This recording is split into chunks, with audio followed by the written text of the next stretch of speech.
Facing Race 14 Google Hangout. My name is Tara Conley, and I'm going to be moderating this wonderful panel session that we have today. I want to get right into it because I know you guys are here for questions and you want to learn more about Facing Race, so let's get into it. We have our guest joining us today, Executive Director of Race Forward, Rinku Sen, along with Leadership Action Network Director at Race Forward, Rosanna Cruz. Let's start with Rinku. I'm really, really excited that so many of you are coming to Facing Race this year. The staff and board at Race Forward we look forward to this event for 2 years at a time. We only do it every other year. And so we put a lot of love and care and thinking and energy into making it just really an effective gathering. Facing Race is the biggest, as far as I know, multiracial gathering of people who care about racial justice in the country, and that diversity, that inclusiveness is a lot of what makes our gathering so special, and it's a lot of what the board and staff looks forward to, as well as what I think participants look forward to.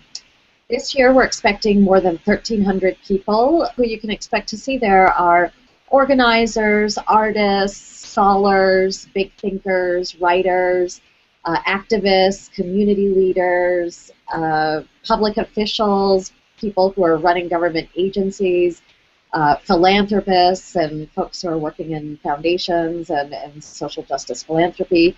So we really do gather both racially and in terms of discipline, all of the different kinds of people who are invested in making racial justice come into existence.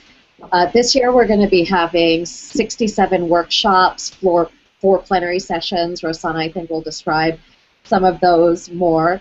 The program really reflects this amazing community that has been built over all these years. So we have 3 tracks.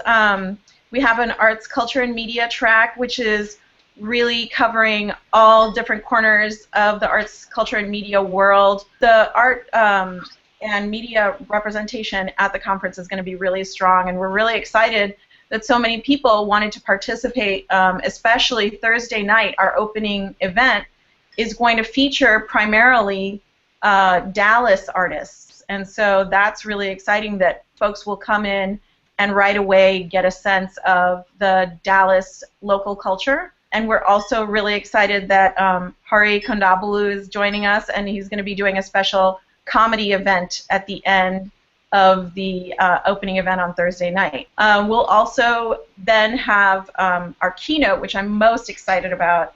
Super hype, and a big shout out to Dr. Bernice Johnson-Regan and Toshi Regan, and someone that I've recently gotten a chance to know a little bit is Tashawn Regan, 3 generations on one stage at Facing Race. So the closing plenary is called The Next 50. The idea behind The Next 50 was, what's our next 50 years going to look like, and how should we think about what we're trying to accomplish over that coming 2 generations. We're now 2 generations out from the Civil Rights Act. We've had 2 generations of time to experience the results and the impact of that act.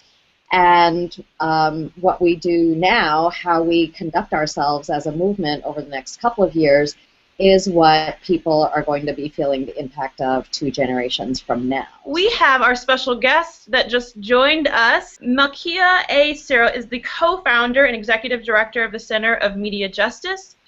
For more than 20 years, Malkia has organized social justice coalitions, resources, and advocacy for media rights, access, and representation across the United States. You can follow Malkia on Twitter at CultureJedi. I absolutely love that Twitter handle. Can you talk to us a little bit about your presentation, which right now it is entitled Racing Up Your Movement? Well, the incredible thing about this conversation, which Rinku and I have had at many different venues, is that it really embodies the purpose of the entire conference on some level, right? How do you begin to confront all the different ways in which structural racism impacts your ability to build a movement? What we talk about in this conversation is how to, 1, shift the location of change, 2, transform the kind of leaders who are at the front lines of these struggles, and 3, really build a new approach to that really transforms our capacity to confront structural racism at scale.